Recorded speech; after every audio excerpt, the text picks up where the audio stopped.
Reporter Raja Wali Times TV Khairuddin melaporkan langsung dari kota Tangerang Selatan. Kelurahan Jurangmangu Timur kembali menunjukkan komitmennya dalam menjaga kelestarian lingkungan dengan menghadirkan greenhouse, sebuah rumah tanaman ramah lingkungan yang menjadi pusat edukasi dan pembibitan tanaman bagi warga sekitar. Greenhouse ini dibangun di area kantor kelurahan dan menjadi bagian dari program penghijauan dan ketahanan pangan berbasis warga. Greenhouse ini bukan hanya tempat menanam, tapi juga tempat belajar dan berkolaborasi. Kami ingin mengajak masyarakat untuk lebih peduli lingkungan, memanfaatkan lahan sempit, dan mulai menanam untuk kebutuhan sendiri. Greenhouse ini dilengkapi dengan sistem tanam hidroponik, vertikultur, dan budidaya tanaman obat keluarga toga. Selain itu, warga juga diajak aktif terlibat dalam perawatan dan pengelolaan melalui kelompok kerja hijau Pokja Hijau yang dibentuk oleh kelurahan. Sejumlah sekolah dan komunitas lokal juga mulai dilibatkan untuk menjadikan greenhouse sebagai sarana edukasi lingkungan hidup. Dalam waktu dekat, akan digelar pelatihan bercocok tanam dan workshop daur ulang sampah rumah tangga. Dengan hadirnya greenhouse, Kelurahan Jurangmangu Timur berharap bisa menjadi contoh bagi wilayah lain dalam membangun kawasan hijau yang berkelanjutan, sekaligus meningkatkan ketahanan pangan di tingkat rumah tangga. Di wilayah Jurangmangu Timur ini, baik, berawal dari kader PKK, di mana mereka senang dengan, dan salah satu daripada program PKK itu ada tanaman obat keluarga toga. Jadi ini kita bisa saksikan, sebelumnya hanya tanaman toga, kemudian saya jadikan satu dalam satu rak besi, ya kan, semakin lama semakin banyak. Dan sepertinya ini harus ada tempat khusus supaya menambah kerapian dan keindahan. Dan alhamdulillah ini berkat bantuan dari Dinas Cipta Karya, kita bisa lihat bersama di belakang kita ada greenhouse Kelurahan Jurangmangu Timur.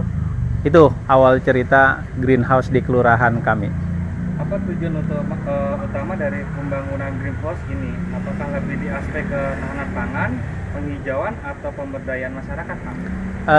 Pertama, pastinya kita fasilitasi program daripada PKK dengan tanaman obat keluarga toga. Kedua, kita tata dengan sebaik-baiknya, dan pastinya kalau ditata dengan sebaik-baiknya ada kesan dan kelihatan pastinya keindahan. Jadi menyeluruh, berawal dari program, kemudian kita rapikan, dan keindahan atau penghijauan di Kelurahan Jurangmangu Timur.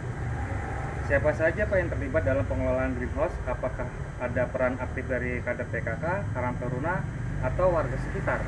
Baik, jadi ini yang terlibat ini banyak sekali unsurnya. Kader kesehatan dengan tanaman obatnya, kemudian kader PKK, kemudian staf kelurahan, kemudian warga masyarakat yang senang merawat tanaman. Jadi semua unsur, RT RW juga sama, jadi semuanya terlibat dalam satu kesatuan di program greenhouse kelurahan kami.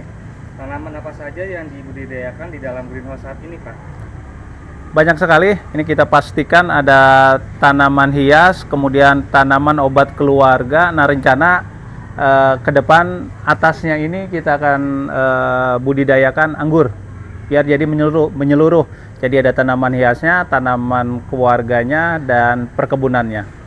Apakah hasil dari greenhouse ini dimanfaatkan untuk kebutuhan warga, dijual, atau diedukasi ke lingkungan? Baik, jadi kalau untuk dijual sepertinya belum. Kalaupun berbuah ini ataupun ada hasilnya, kita manfaatkan untuk kita ya, untuk kader, untuk staf, ya warga sekitar lah. Kadang mengambil manfaat daripada tanaman obat. Setelah mereka tahu, kadang mereka butuh, mereka ambil, dan kita manfaatkan seluas-luasnya untuk kebutuhan warga. Bagaimana antusiasme masyarakat terhadap keberadaan greenhouse di Kelurahan Jurangmangu ini, Pak? Pertama, mereka antusias sekali karena bagaimanapun kita bisa lihat di sepanjang pagar ini hijau, kemudian ada pohonan merambat, keindahan. Nah, mereka antusias dan melihat unsur penghijauannya yang luar biasa, karena di sini kan ada pohon-pohon yang merambat.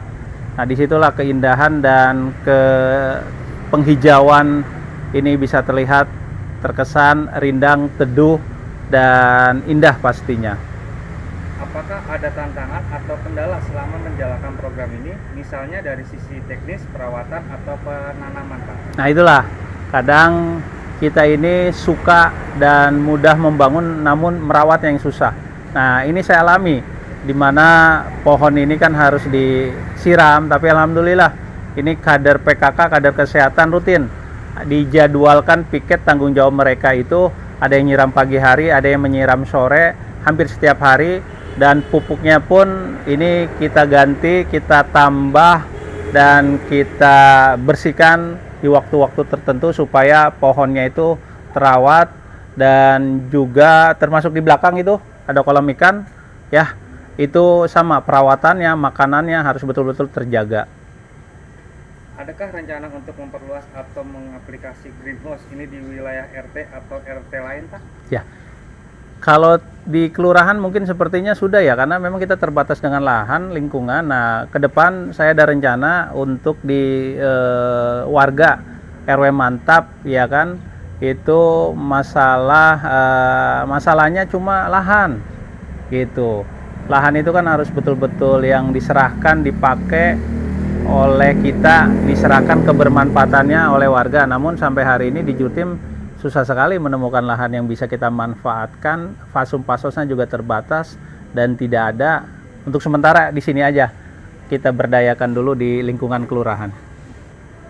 Apakah ada kerjasama dengan pihak luar seperti Dinas Pertanian, Perguruan Tinggi, atau LSM dalam pengembangan greenhouse ini, Pak? Oke, jadi ini sebelum ini terbentuk, ini pohon-pohon yang ada di kelurahan kami ini sumbangan dari Dinas Lingkungan Hidup, ya kan. Kemudian nanti kita ada pelatihan ternak ikan hias dari Dinas Ketahanan Pangan Ketapang, dan itu pastinya kita berkolaborasi untuk menyatukan satu kesatuan program dari kelurahan kita. Ini pastinya kita koordinasi dengan mereka, termasuk yang bangun juga kan Dinas Cipta Karya. Tanpa koordinasi dengan dinas terkait, tidaklah mungkin ini bisa terbentuk dan terbangun greenhouse ini. Apa harapan Bapak terhadap program greenhouse di dalam 5 tahun ke depan ini, Pak? Jadi harapan saya, kita sudah membangun ini susah payah, koordinasi ke sana sini sudah terbentuk. Nah, semoga kita semua saling menjaga, merawat, dan bersyukur nanti ditambah supaya meningkat gitu. Sayang sekali kita sudah susah payah membangun, dinas sudah mengeluarkan biaya yang cukup besar untuk membangun ini semua sebagai ikon Kelurahan Jurangmangu Timur, tapi nanti regenerasinya tidak menjaga juga sayang. Jadi kebermanfaatannya itu sangat dinantikan, dan supaya program ini tidak sia-sia, ya dijaga, dikembangkan, dan dilestarikan.